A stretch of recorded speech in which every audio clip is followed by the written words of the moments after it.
akan sampai ke seluruh penjuru dunia selama di sana ada malam dan ada siang. Itu ucapan disampaikan Nabi 1400 tahun yang lalu di kampung kecil. Beliau berkata, dakwah saya ini yang hari ini mungkin ditolak, dituduh macam-macam, pada suatu saat nanti akan sampai ke seluruh tempat di mana di sana ada malam dan siang. Suatu ketika saya pernah kunjungan ke Kabupaten Lebong di Bengkulu sana. Di atas gunung sana. Termasuk hutan lindung dan termasuk Bukit Barisan nih, termasuk Bukit Barisan. Saya lagi di rumah saudara, terdengar dari atas gunung itu suara azan. Allahu Akbar, Allahu Akbar. Saya tanya, ada kampung apa di ujung sana itu? Ada, Ustaz. Subhanallah. Saya hanya teringat sabda Nabi yang tadi kami sebutkan. Islam itu akan sampai kemana saja. Siapa mengira Islam nyampe ke atas gunung sana? Dari kota Mekah dan Madinah yang dulu Nabi diusir-usir. Termasuk sampai ke Bangraya ini. Alhamdulillah. Nikmat Pak, luar biasa. Jadi umat Islam itu nikmatnya luar biasa. Alhamdulillah. Salawat beriring salam terlimpah curahkan kepada suri tauladan kita Nabi besar Muhammad sallallahu alaihi wasallam. Semoga kita semua bisa menjalankan sunnahnya, menghidupkan sunnah Nabi Muhammad. Syukur-syukur bisa melanjutkan dakwahnya atau berkontribusi melanjutkan dakwahnya sehingga kelak kita mendapatkan syafaatnya. Amin ya rabbal alamin. Jemaah sekalian yang dimuliakan Allah Subhanahu wa taala, kami diminta untuk sedikit menguraikan tentang tahun baru Islam. Ya, sebetulnya nak lanjutkan kajian kita, tapi mungkin momentumnya tahun baru, sedikit kita akan sama-sama menguraikan tentang tahun baru Islam. Kebetulan tema kita pada dua minggu yang lalu tentang hijrahnya Nabi Muhammad sallallahu alaihi wasallam, dan hampir tidak ada penceramah menjelaskan tahun baru Islam kecuali menyampaikan tentang hijrahnya Nabi. Saya awali dengan sedikit kisah atau sejarah singkat dari tahun baru Islam. Awal mulanya orang Arab itu sudah mengenal nama hari. Jadi sebelum Nabi Muhammad lahir pun orang Arab itu saat itu sudah tahu nama-nama hari. Itsnain atau Ahad, Itsnain, Thulatha, Arbi'a, Al-Khamis, Al-Jumu'ah, As-Sabt. Itu nama-nama hari sudah ada sebelum Nabi diutus sebagai seorang Nabi. Dan sekarang jadi bahasa Indonesia itu. Itsnain, Senin. Thulatha, Selasa. Arbi'a, Rabu. Al-Khamis, Kamis. Al-Jum'ah, Jumat. As-Sabt, Sabtu. Nah, cuma minggu Ahad. Mungkin jatah wong Kristen kali. Wallahu a'lam. 6 kita, sikok dia. Tapi kalau kami di pondok dulu nyebutnya Ahad itulah. Hari Ahad. Tapi ini sebetulnya bukan bawaan Nabi, bukan bawaan Islam. Memang sudah ada sebelum Islam ada. Begitu juga nama-nama bulan. itu sudah ada sebelum Nabi diutus. Jadi orang Arab ya sudah tahu itu Muharram, Safar, Rabiul Awal, Rabiul Tsani, Jumadil Awal, Jumadil Tsani, Rajab, Sya'ban, Ramadan, Syawal, Dzulqa'dah, Dzulhijjah, 12 bulan. 12 bulan. Berarti Dzulhijjah itu bulan ke-12. Setelahnya bulan Muharram. Nah, Islam saat itu atau umat Islam belum punya tahun sebagaimana kaum Nasrani sudah punya hitungan tahun. Bahkan Nabi lahir itu dianggap lahir tahun 600, tahun akhir dari 500-an. Ya. Atau awal 600-an. Masehi disebut dengan tahun Masehi. Masehi itu diambil dari Al-Masih, Isa Al-Masih, Masihi. Kenapa beliau disebut Al-Masih? Masih itu dalam bahasa Arab artinya mengusap. Kenapa beliau disebut mengusap? Karena dikenal dulu Nabi Isa kalau ngusap orang sakit sembuh. Makanya disebut dengan Al-Masih. Baik, lalu bagaimana orang Arab dulu membedakan antara tahun yang satu dengan tahun yang lain, padahal mereka tidak punya angka hitungan tahun. Sampai Nabi wafat pun belum punya tahun umat Islam itu, Pak. Sampai Nabi wafat itu belum punya tahun. Jadi kalau dulu ingin membedakan tahun satu dengan tahun yang lain, pakai nama.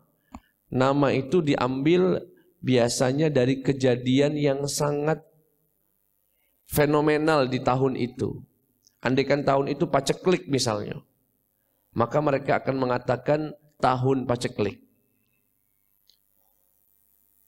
Amur Ramadah. Mungkin Bapak pernah dengar istilah tahun gajah. Tahun gajah itu tahun lahirnya Nabi Muhammad karena belum ada angka. Jadi nyebutnya Nabi lahir tahun apa? Tahun gajah. Kenapa disebut tahun gajah? Karena ada pasukan besar dari Yaman yang dipimpin oleh Abraha. Abraha ini beragamakan Kristen, sedang membangun gereja besar di Yaman untuk dipersembahkan pada Raja Najasyi yang ada di Ethiopia sana. Harapannya memancing pariwisata orang-orang Arab biar datang ke Yaman. Tapi tetaplah orang Arab dulu lebih suka ke Mekah untuk datang ke Ka'bah. Sehingga menurut Abraha, penghalang larisnya gereja yang dia buat adalah Ka'bah. Jadi satu-satunya cara ya hancurkan Ka'bah. Biar tidak katik lagi Ka'bah, uang berangkat ke Yaman. Berangkatlah dia dengan pasukan gajah dan tahun itu disebut tahun gajah. Tahun wafatnya istri Rasulullah Khadijah yang tak lama bahkan tidak lebih dari 40 hari wafat pamannya Abu Thalib. Itu tahun yang sangat menyedihkan bagi Nabi. Sehingga tahun itu disebut Amul Huzni, tahun kesedihan. Dan begitu seterusnya, Pak. Jadi nggak punya nama. Sampai Nabi wafat tidak punya nama, tidak punya apa, tidak punya angka. Kemudian ketika Nabi meninggal dunia, kepemimpinan umat Islam dipimpin oleh Sayyidina Abu Bakar radhiyallahu anhu. Berapa lama beliau mimpin umat Islam? Kurang lebih 2,5 tahun. 2 tahun. Sampai Abu Bakar wafat pun belum ada. Tahun Hijriah itu belum ada, Pak. Di zaman Umar. Nah, di zaman Umar lah ditetapkannya tahun Islam itu, Pak. Diawali dari surat yang dikirim oleh sahabat Abu Musa al-Ash'ari yang dijadikan gubernur di Irak sana oleh Umar. di meja kerjanya Abu Musa al-Asy'ari bertumpuk surat-surat dari khalifah itu. Begitu dibaca, tertanggal Umar, tanggal sekian bulan Sya'ban. Berikutnya begitu juga, tanggal sekian bulan Sya'ban. Bingung, ini Sya'ban tahun berapa? Ketika banyak Sya'ban di surat itu, kebingungan untuk membedakan antara Sya'ban yang satu dengan yang lain. Akhirnya beliau berinisiatif, umat Islam sudah harus punya ini hitungan sendiri. Kirimlah beliau surat ke Madinah, tempat Umar ibn al-Khattab radhiyallahu anhu. Sampainya di sana kata Umar, "Oh, benar juga ini." Dikumpulkanlah para sahabat untuk bermusyawarah. Wahai para sahabat, sudah saatnya umat Islam memiliki tahun tersendiri. Silahkan yang ingin berpendapat kira-kira kapan kita memulai hitungan tahun bagi kita, bagi umat Islam. Salah seorang sahabat berpendapat, "Ya Amirul Mukminin, saya ingin berpendapat bagaimana bila tahun umat Islam diawali dari kelahiran Nabi Muhammad sallallahu alaihi." Ditolak oleh Umar pendapat ini. Kenapa? Meniru Nasrani yang menjadikan hari kelahiran Nabi Isa sebagai hitungan tahun. Tidak galak.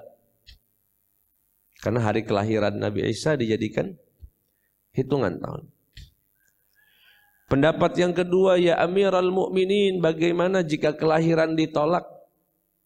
Bagaimana jika hari wafatnya Nabi? Kita jadikan hitungan tahun. Ini pun ditolak. Kenapa? Kata beliau, tidak mau tahun baru disambut dengan hari berkabung. Tahun baru tapi umat Islam malah bersedih karena mengingat wafatnya Nabi Muhammad sallallahu alaihi wasallam. Tidak cocok tahun baru kok sedih. Tahun baru itu semangat.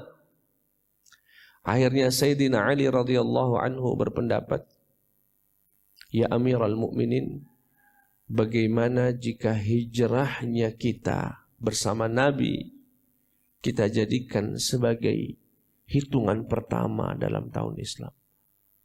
Karena ini sebagai momentum, hijrah itu sebagai momentum meninggalkan kekufuran menuju keimanan, kebatilan menuju yang hak. Langsung disepakati oleh sahabat Umar dan para sahabat yang hadir pada musyawarah itu. Jadi ditetapkanlah Pak, hijrahnya Nabi sebagai tahun pertama. Makanya tahun kita disebut dengan tahun Hijriyah, diambil dari kata hijrah. Dan saat diputuskan oleh Umar, itu sudah tahun ke-17. Sudah 17 tahun yang lalu Pak, hijrah itu. Dan sejak itulah, makanya kalau ceramah tentang tahun baru, biasanya ceramah tentang hijrah. Yang menarik Pak, Nabi itu hijrah dan sampai ke Madinah bukan bulan Muharram, bulan Rabiul Awal. Nabi tiba di Madinah itu bulan Rabiul, bahkan di kota Madinahnya beliau tiba itu di tanggal 12 Rabiul Awal. Jadi 12 Rabiul Awal ini sangat spesial bagi Nabi. Itu tanggal Nabi dilahirkan menurut salah satu pendapat. Dan itu tanggal diwafatkannya Nabi 12 Rabiul Awal. Dan itu pun tanggal tibanya Nabi di Madinah 12 Rabiul Awal. Tapi pertanyaannya, kenapa hijrah di 12 Rabiul Awal, bulan Rabiul Awal, tapi kok peringatannya di Muharram? Masih lama, masih 2 bulan lagi. Tapi peringatan hijrah itu justru di bulan kita nih, di bulan. Yang pertama karena Muharram memang dalam hitungan orang Arab dulu dianggap tahun pertama, awal tahun. Yang kedua, rupanya wacana hijrah itu sudah disampaikan Nabi sejak bulan Muharram. Jadi Nabi itulah ngenjuk tahu sahabat, kita ini nak hijrah, siap-siaplah. Dan perlu kita ketahui hijrahnya Nabi itu tidak satu rombongan. Enggak mendadak satu rombongan sahabat itu enggak. Berkloter-kloter atau bergelombang. Sahabat yang pertama kali hijrah, sahabat Mus'ab bin Umair. Seorang sahabat tampan yang wafat dalam keadaan terputus kedua tangannya. Kemudian disusul oleh sahabat Abdullah bin Ummi Maktum. Kemudian disusul oleh sahabat Bilal bin Rabah, Sa'ad bin Abi Waqqas. Kemudian disusul oleh sahabat Umar ibn al-Khattab. Bersama 20 sahabat lainnya. Kemudian barulah Nabi nyusul itu, Pak. Dan yang terakhir Sayyidina Ali bin Abi Thalib. Yang diminta Nabi untuk tidur di atas kasurnya. Nah, itu mengapa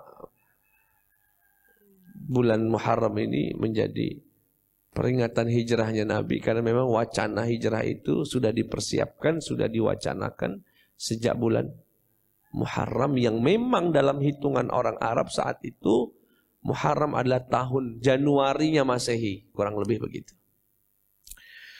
Baik, jamaah sekalian yang dimuliakan oleh Allah Subhanahu wa taala, itu sedikit sekelumit lah sejarah penetapan tahun Hijriah kita. Lalu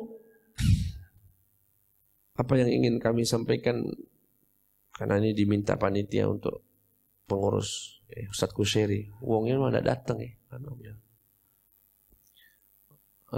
untuk sedikit mengulas tentang satu Muharram atau hijrahnya Nabi Muhammad sallallahu alaihi wasallam. Hari ini coba akan mengulas tentang masjid lah. Tentang masjid dan peranannya ya, dari sudut pandang kami pribadi berdasarkan sirah nabawiyah. Jadi Nabi itu setibanya di Madinah, atau tepatnya sebelum masuk kota Madinah, begitu tiba, itu tiba di tanggal 8 Rabiul Awal. Begitu sampai beliau langsung bangun masjid. Tidak bangun rumah dulu, tidak. Begitu sampai langsung bangun. Itulah masjid pertama dalam Islam yang ussisa ala taqwa, yang dibangun atas dasar ketakwaan, yang disebut dengan Masjid Quba. Itu masjid pertama Nabi dan umat Islam. Masjid Quba. Berapa lama Nabi tinggal di situ? Kurang lebih hampir 4 hari. Barulah lanjut lagi masuk kota Madinah. Begitu sampai Madinah, yang pertama kali Nabi lakukan bangun masjid lagi. Jaraknya itu kurang lebih 4 kilo lah sampai 5 kilo. Jarak antara Masjid Quba dengan Masjid Nabawi. Itulah masjid yang kedua dibangun oleh Nabi Muhammad SAW yang kita sebut dengan Masjid Nabawi. Dari masjid itulah Pak. Nah masjid, dan begitu Nabi tiba di kota Madinah, dan dulu Madinah namanya belum Madinah. Namanya Yathrib. Yathrib itu nama tokoh yang dulu menemukan kampung itu. Jadi Madinah ini namanya kurang lebih ada 3 yang sangat kita kenal. Yang pertama nama lainnya Yathrib. Disebut juga dengan Thaibah. Makanya ada senandung Ya Thaibah, Ya Thaibah, wal hawa nadana ashta'na lik, dan sebagainya. Ya Thaibah itu wahai Madinah, wal hawa nadana, udaramu memanggil kami, ashta'na ilaik, kami rindu padamu. Rindu dengan siapa yang tinggal di dalamnya, yang disemayamkan jasad mulianya di sana, yakni baginda Muhammad sallallahu alaihi wasallam. Yang ketiga namanya Madinah. Dan Madinah itu Pak secara bahasa Arab artinya adalah peradaban. Kota yang berperadaban. Jadi dari nama saja sudah bisa diduga, bahkan diyakini Nabi itu ingin membangun suatu peradaban. Dan terbukti hari ini hampir 1,5 miliar umat Islam. Dengan peradaban yang luar biasa dibangun oleh umat Islam. Dan itu dimulai dari masjid. Artinya masjid itu kalau difungsikan dengan cara yang maksimal, luar biasa Pak. Bisa membangun suatu perekonomian, peradaban, pembinaan akhlak yang luar biasa. Kalau dimanfaatkan, difungsikan sebagaimana mestinya. Ya mungkin Bapak Ibu tahu Masjid Joko Karyan yang ada di Yogyakarta. Masjidnya biasa baik, bahkan di gang sempit, tapi luar biasa.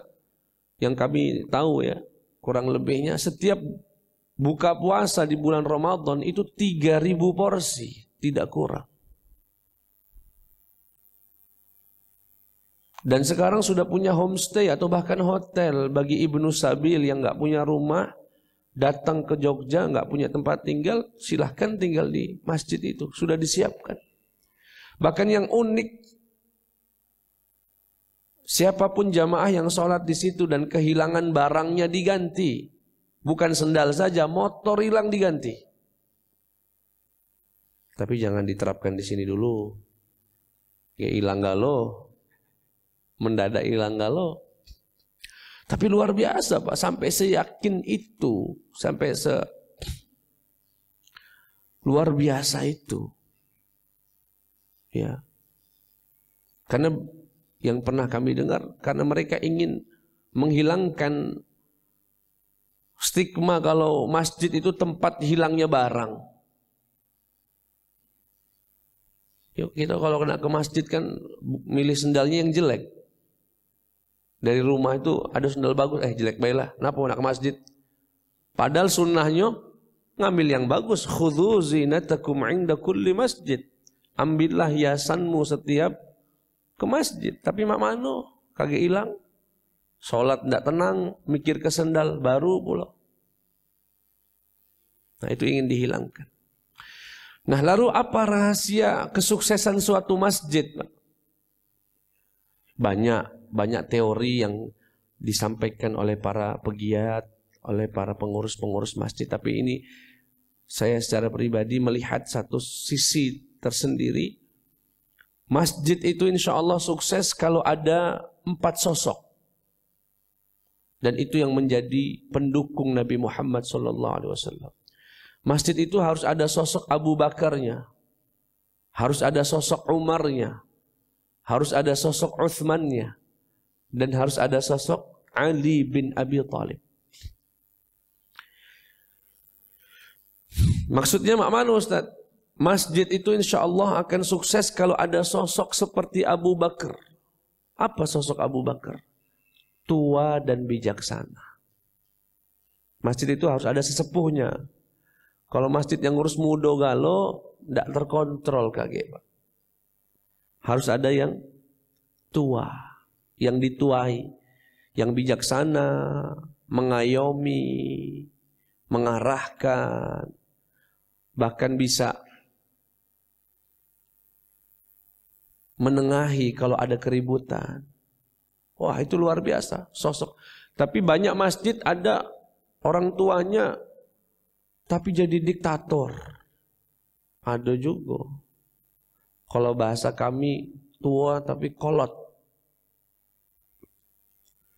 Apalagi kalau sudah paling merasa berjasa, susah itu Pak. Ada anak muda nak ngenjuk masukan, misalkan main ini. Kata dia, kau ini masuk Islam baru kemarin lah. Masuk Islam. Dia lama masuk Islam. Pengennya ngimam. Pengennya jadi imam sholat, bacaan salah. Ditegur, marahnya luar biasa. Aku itulah lahir sebelum kamu lahir itu. Lah masuk Islam sebelum macam-macam. Nah susah itu Pak, kalau masjid punya orang tua tapi yang susah susah, tidak bijaksana lah. Tapi kalau punya sosok seperti Abu Bakar nikmat sekali. Ngayomin, ngasih semangat, ngontrol jika ada yang berlebih dan sebagainya. Yang kedua, butuh sosok seperti Umar yang berani. Ustaz, Mak Manu ini kita nak ngadakan pengajian. Kakek, bakal ada LSM, macam-macam lah ancaman dari sana sini. Enggak, perlu ada sosok Umar. Bismillah, lakukan. Kita yang jaganya. Perlu yang mait itu, Pak. Kadang-kadang kalau pengajian ya ada wong protes itu, Pak. Mic-nya kekerasan lah, apalah. Nah, perlu ada sosok seperti Umar yang berani. Nah, yang ketiga nih penting nih ini. Perlu ada sosok seperti Utsman bin Affan. Donatur. Yang dermawan. Orang kaya yang dermawan. Datang pengurus misalnya. Rapat. Mak Mano kita ini nak ngadakan acara. Maulid Nabi sebentar lagi. Kita nak ngundang Ustadz ini. Butuh dana sekian. Aku bayar nanggungnya. Wah, jadi acara itu, Pak. Seneng dia. Saya paling seneng tuh kalau rapat di masjid, begitu kita membahas tentang dana, tahu-tahu ada jamaah ngomong, Pak Ustadz atau Pak Ketua, banyu minumnya aku yang nanggung. Enak dengernya. Sika, aku snacknya Pak, 100 kotak. Ah, itu masjid kalau begitu aman sentosa itu, Pak. Ada sosok-sosok Sayyidina Utsman yang dermawan. Yang keempat, ya ada Sayyidina Ali. Siapa Sayyidina Ali? Mewakili kaula muda yang cerdas. Muda, berilmu, cerdas. Butuh, masjid itu butuh peranan anak-anak muda yang inovatif. Ini kalau tidak ada yang muda ya caranya cara lama terus. Sekarang ini hari sudah ada kamera, sudah ada YouTube. Bisa itu peranan-peranan anak-anak muda yang cerdas, yang bisa memberikan warna dalam kepengurusan masjid. 4 kolaborasi itu menjadi rahasia di balik kesuksesan dakwah Nabi Muhammad SAW. Salah satunya Allah pimpin itu, Allah lindungi. Saya pun kalau berdakwah begitu, Pak. Saya kalau dakwah nyari siapalah orang tua yang bisa nasihatin saya. Karena saya ini muda, mungkin semangatnya lebih menggebu-gebu, harus ada yang ngontrol. Cari donatur juga yang pacak bantu, hamba Allah. Ya, butuh juga jagoan-jagoan yang pacak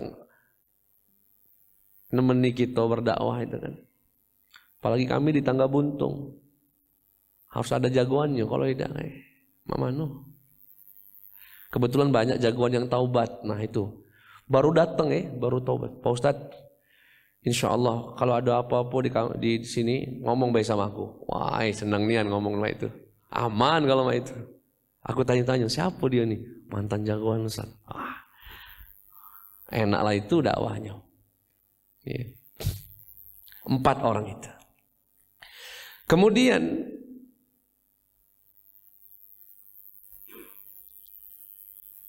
berkaitan dengan masjid. Nah ini subjektif saya, Pak ya, bisa setuju boleh enggak. Buat para pensiunan ini, Pak. Saya perhatikan selama ngisi-ngisi pengajian baik di Palembang atau di Lampung. Terkait pensiunan nih, Pak, pensiunan PNS atau pensiunan apa. Mohon maaf ya, Pak. Setahu saya, orang kalau sudah pensiun itu cepat nian struknya. Cepat punya penyakit. Enggak tahu, mungkin karena biasa beraktivitas, tahu-tahu enggak ada aktivitas. Lesu, cepat tua. Dia bahkan sebagian itu stroke dan lain sebagainya. Dan terlihat tidak bisa berbaur dengan masyarakat. Karena mungkin selama ini kerjanya kan ngantor pulang. Jadi enggak sempat lagi berbaur. Nah, sejauh saya memantau, komunitas paling sehat buat para pensiunan itu ngurus masjid, Bang. Jadi kalau Bapak di sini ada yang belum pensiun dan mau pensiun, begitu pensiun gabunglah sama wong masjid. Itu paling sehat, Pak. Di Poligon itu kalau tiap habis sholat subuh, Pak, tua-tua berkumpul, nah 20 orang baca Quran, pensiunan galau itu, Pak. Memang kalau pensiunan itu komunitas yang paling sehat adalah ngurus masjid atau bergabung sama jamaah masjid, itu paling sehat. Saya perhatikan pagi-pagi ngaji, kaget, ya, tadarusan sampai suruknya bareng. Setelah suruk ada yang bersepedahan mereka, ada yang jalan sehat. Enak nian suasananya itu, Pak. Ya. Itu saran kami. Bahkan kemarin saya ngisi di Masjid Agung. Itu Persatuan Purna Bakti Dinas Pendidikan Provinsi Sumatera Selatan. Jadi mantan-mantan pegawai di Dinas Pendidikan lah, Pak. Sudah berdiri berapa ya? 13 tahun apa kalau nggak salah. Saya kaget ketika saya dengar mereka buat komunitas antara pensiunan, hatam Quran, setiap bulan sekali. Itu hataman Quran. Dan yang bikin saya kaget mereka sudah membaca sholawat kepada Nabi. Jadi diprogramkan begitu, Pak. Selama 13 tahun ini sudah bersolawat kepada Nabi Muhammad 96 juta kali. Sampai aku ngomong, coba jingok dulu nolnya itu. Kalau 96 ribu apa? Ida Ustaz, 96 juta nih ya. Mak mana ngaturnya itu? Ya ada skemanya itu, Pak. Awal-awal dulu setiap orang diminta 100, masing-masing 100. Terus meningkat sampai 3.000, 4.000. 13 tahun. Totalnya sudah 96 juta. Sehat sekali komunitas yang begini, saling silaturahim. Nah, ini saran kami. Jadi dibuat para pensiunan bergabunglah. Jangan nguprak di rumah. Tahu nguprak, Pak? Ngendep di rumah, cepet tuh, sakit, katek gawe, gabunglah sama. Cuma ini juga jadi masalah ini di masjid-masjid. Biasanya, nggak biasanya lah, sering kali kalau mantan pejabat ngurus masjid, ada yang disebut dengan power syndrome. Tahu Pak power syndrome, Pak? Biasa jabat, Pak. Ngurus masjid, cak punya dewe. Masjid itu kayak punya sendiri. Tidak bisa dikasih masukan tuh, tidak bisa. Habis itu terlalu birokrat. Ada anak mudanya atau salah satu jamaahnya ngajukan, Pak Ketua kami nak ngada ke 1 Muharram mak mano. Ya sudah, coba direkap dulu semuanya itu. Berapa kebutuhan. Oh iya, uang tuh nak tidak galak yang itu. Terlalu ribet itu. Sudah, ya sudah. Berapa kira-kira? 1.000. Ini jamaahnya sudah kita buat nasi kotak. Kita buat snack 1.000. Sudah jalan. Ini nak suruh direkapnya dulu, suruh buat ini dulu, tanya harga. Ramu, tidak jalan. Uang nak 1 Muharram selesai. Mohon maaf Pak ya, saya perhatikan kalau ketua masjid mantan ketua kepala dinas tidak jalan Pak. Tidak semua Pak ya, tidak semua. Tapi ku perhatikan di Lampung itu ada masjid Pak. Mantan wali kota ketuanya. Jamaah anak pendapat ragu, takut, singkuh. Dionya ndak pacak didatangi. Kalau sekali mutuskan, pacak ngebatalkan lewat telepon pula. Tolong batal ke bayi itu. Nah, batal ke bayi. Uang sudah rapat, sudah ini dia batal ke bayi lewat telepon. Nah, ndak jadi itu Pak. Kenapa? Ada sindrom ngurus masjid. Jadi ngurus masjid itu kayak ngurus rumah sendiri. Kayak kantong sendiri, dihitung-hitung.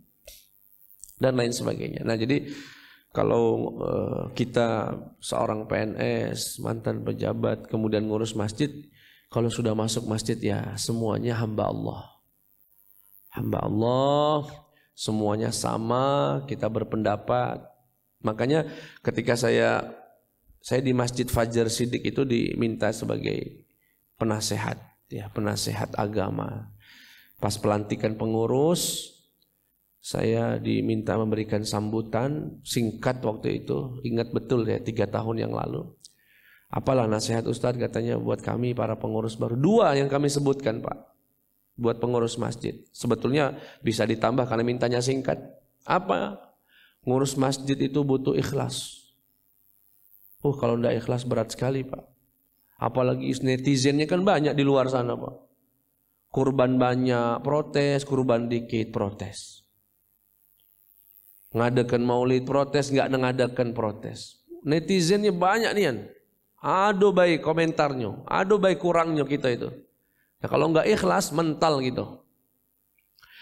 Yang kedua yang kami sampaikan, jadi pengurus masjid itu jangan baper. Tahu Pak baper Pak? Mudah kesinggung. Ada sebagian masjid itu hanya karena pendapatnya nggak diterima, laju nggak ke masjid lagi. Banyak Pak. Misalnya nak ngadakan Muharram. Aku pendapat Mak Mano kalau yang ngisi satu Muharram ini Ustadz Reno baik. Misalnya. Ngasih pendapat Pak. Ditolak sama forum. Jangan ini baiklah. Sejak itu tidak muncul lagi di masjid. Baper namanya itu Pak. Namanya ngurus masjid ya. Kalau pendapatnya nggak diterima ya sudah. Kalau diterima alhamdulillah, enggak ya sudah. Mungkin ada pendapat yang lebih. Banyak Pak. Kenapa saya bisa cerita ini? Karena saya memang ngisi di masjid-masjid itu Pak. Tahu keluhan pengurus masjid itu. Saya tanya, loh mana Pak Haji itu? Kenapa tidak terjengok lagi? Iya Ustaz. Kemarin tuh dia protes. Kami tidak tanggapi. Laju pindah masjid. Mending kalau pindah masjid. Tidak ke masjidnya itu yang sedih. Dan itu banyak Pak. Dan uniknya subhanallah ya, saya juga sangat menyayangkan. Hampir setiap masjid itu ada blok-blok begitu Pak. Sampai sholat pun yang siko sebelah kanan, terus yang siko sebelah kiri. Tidak mau. Ini bukan di Bank Raya. Kalau di Bank Raya ini alhamdulillah.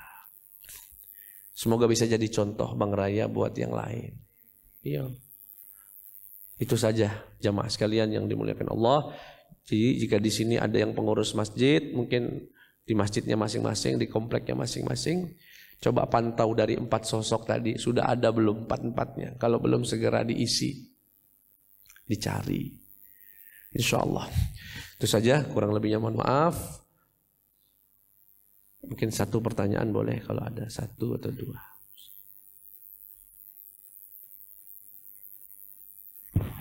Pak Ketuanya langsung bertanya. Iya, silakan Pak Haji.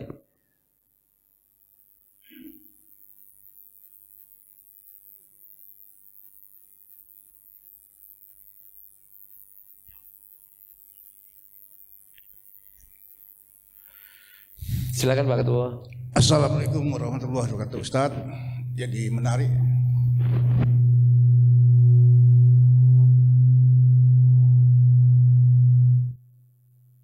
Menarik kajian Ustaz tentang Muharram, tentang Islam. Ini kan di dalam sering kita terima bahwa kita tuh kalau mengikuti apa yang dilakukan oleh orang Nasrani atau Yahudi, itu kita sudah terkategori munafikin atau kafir. Nah ini kan di dalam kalender kita ada peringatan Natal, ada beberapa peringatan hari-hari besar non Muslim. Nah, bagaimana hukumnya kalau kita menikmati itu, Ustaz?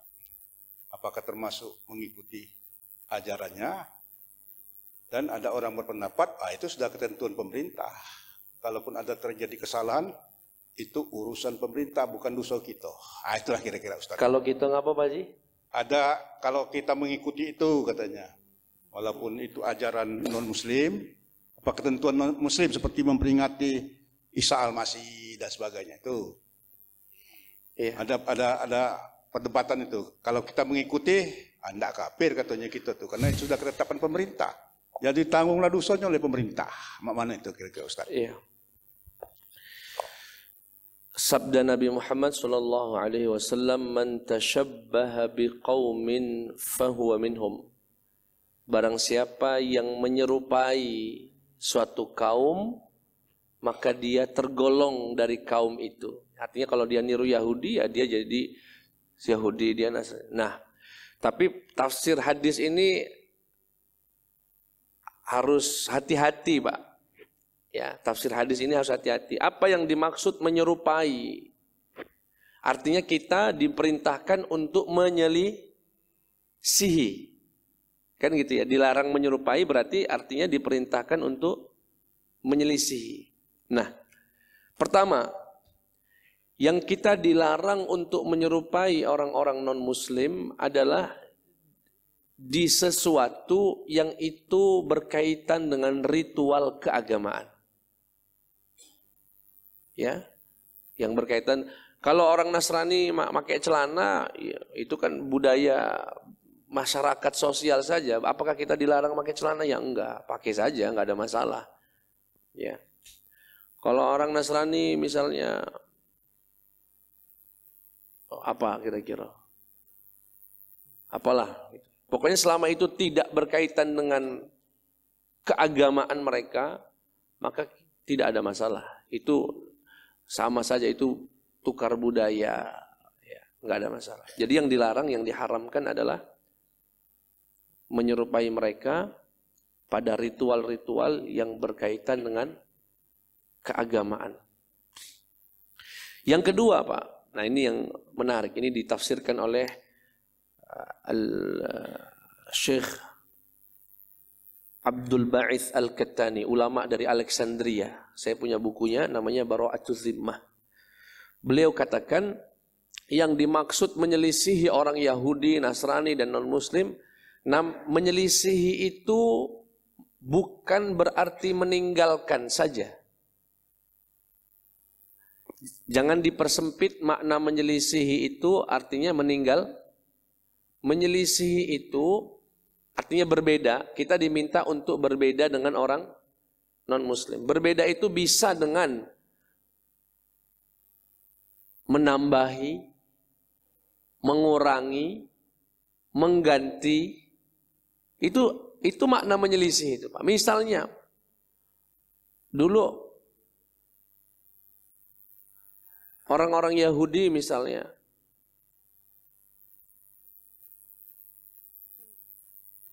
menggunakan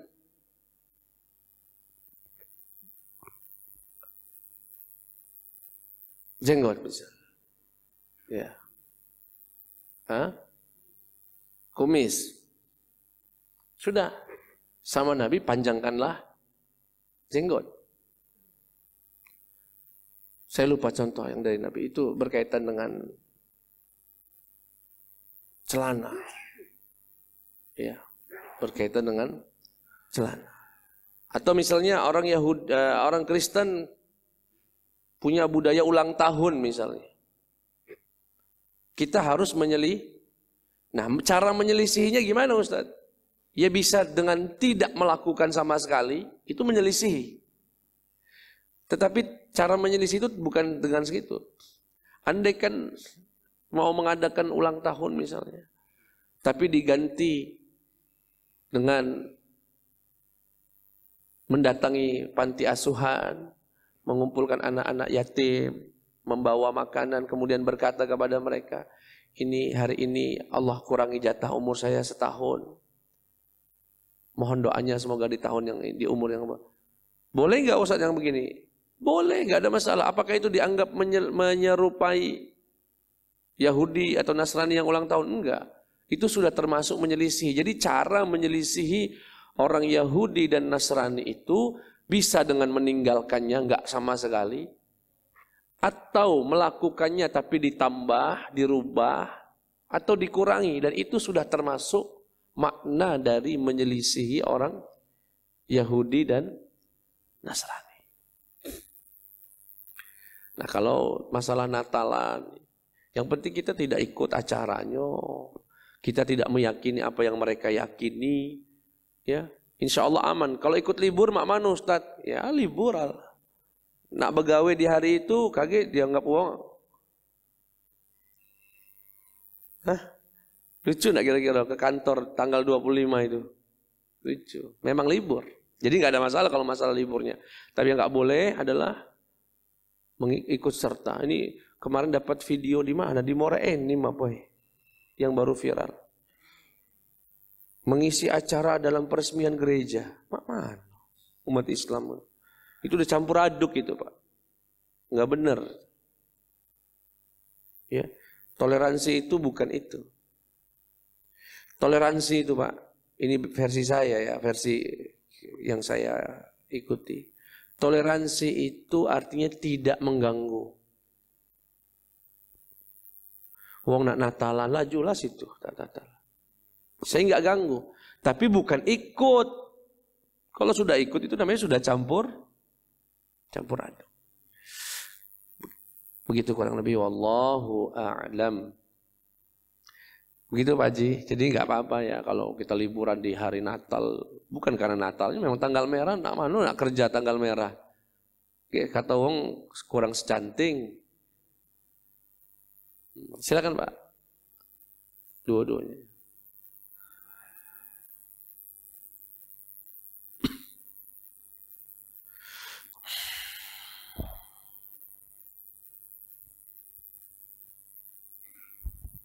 Izin Pak Ustadz.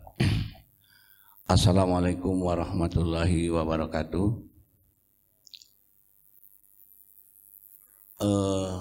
Ada beberapa hal yang mau mungkin saya tanyakan Pak Ustadz. Karena saya ini soal agama ini boleh dibilang masih paling-paling 3% pengetahuan saya. Yes, salah. Saya memperkenalkan diri, nama saya Ahmad Hadi. Dulu kebetulan saya pernah tinggal di sini juga. Tinggal di komplek Bangun 46 pada masa om saya belum meninggal, Ibrahim Salim. Singkat saja yang mau saya pertanyakan pertama, tadi Pak Ustadz, bukan saya tersinggung, tidak sama sekali Pak Ustadz. Jangan cubu-cubu nyuruh kepala dinas atau wali kota atau gubernur jadi pengurus masjid, tidak bagus. Itu maybe yes, maybe no Pak Ustadz.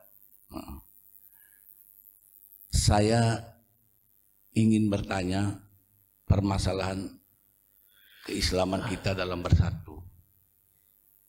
Kenapa kadang-kadang selalu ribut, terutama soal mazhab. Saya sering menjawab kalau ditanya Pak John mazhab apa, Pak Hadi mazhab apa, saya bilang saya sementara ini mazhab gado-gado. Tapi kalau secara pribadi saya mazhab Syafi'i. Bukan Soekarno, bukan? Apa? Bukan Soekarno. Bukan.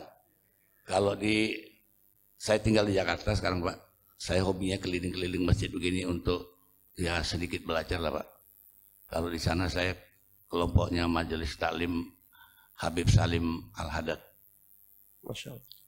Jadi mudah-mudahan yang Bapak sampaikan tadi menurut saya jangan diulang lagi, takut ada orang tersinggung walaupun benar. Lalu yang kedua, sering kayak keliling-keliling juga antara ulama saja saling menjelekkan yang tingkatnya sudah di atas. Ini kenapa ini Pak Ustadz? Apakah MUI, Dewan Dakwah, terutama Depak tidak melaksanakan fungsinya sebagaimana mestinya atau seperti apa? Karena kadang-kadang kata para ustadz, kita ini jangan sampai mengatakan sesuatu tapi tidak mengerjakannya. Kalau nggak salah di Ashab ayat 2 dan 3. Kemudian orang yang beriman itu sangat dibenci Allah ketika dia mengatakan sesuatu tapi dia sendiri tidak mengerjakannya. Itu yang pertama. Kemudian saya juga ingin menanyakan, seperti saya ini ilmu agamanya tipis sekali Pak Ustadz. Tapi karena suka membaca, kadang-kadang menguraikannya kalau nggak ada bimbingan dari ulama bisa sesat. Contoh, saya pernah berpikir Semuanya ada di tangan Allah. Kita yakin ada dengan Allah. Tapi ketika kita membaca Al-Baqarah yang lain-lain, ada orang kafir itu tidak mungkin lagi akan baik kecuali atas hidayah Allah. Saya kadang-kadang berpikir, kenapa Allah tidak bikin baik semua dari awal? Kenapa Allah memainkan sinetron seperti ini? Saya takut sesat. Itu yang kadang-kadang saya berpikir seperti itu, Pak Ustadz. Kalau mau bertanya banyak sekali yang mau saya tanyakan, tapi ini saja dulu. Terima kasih. Wassalamualaikum warahmatullahi wabarakatuh. Yang ditanyakan yang mana, Pak Ustadz? Yang ditanyakan yang pertama soal persatuan tadi apa? Persatuan ulama ini. Kenapa harus dipermasalahkan terus? Mazhab-mazhab itu. Ya, misalnya kalau ada orang jamaah tabligh, misalnya, ya bolehlah dikatakan agak kurang bagus. Sebab kalau saya ngikut di jamaah tabligh, saya juga pernah ikut 2 minggu, tidur 1 minggu. Saya lihat bagus, apa jeleknya? Sholatnya bagus, ayat-ayatnya bagus. Cuman ada mungkin bagi saya yang belum saya nggak berani nanyakannya, takut tersinggung, ya meninggalkan keluarga berlama-lama itu saja. Kalau ditanya siapa yang membiayai, katanya Allah, itu saja. Dan lain-lain Pak Ustadz, banyak. Jadi kalau yang kata Pak Ustadz tadi, jangan sampai Pak Ustadz tiba kalau diurus oleh mantan kepala dinas mesti tidak akan baik. Enggak semua. Iya. Enggak semua. Saya kira itu aja Pak Ustadz, nggak usah ngomongin. Terima kasih. Baik. Yang pertama, keberadaan madhab misalnya, itu sebetulnya khazanah. Sebetulnya khazanah kekayaan yang justru memperkaya. Menjadi ribut itu kan kalau orang awam ikut ngomong.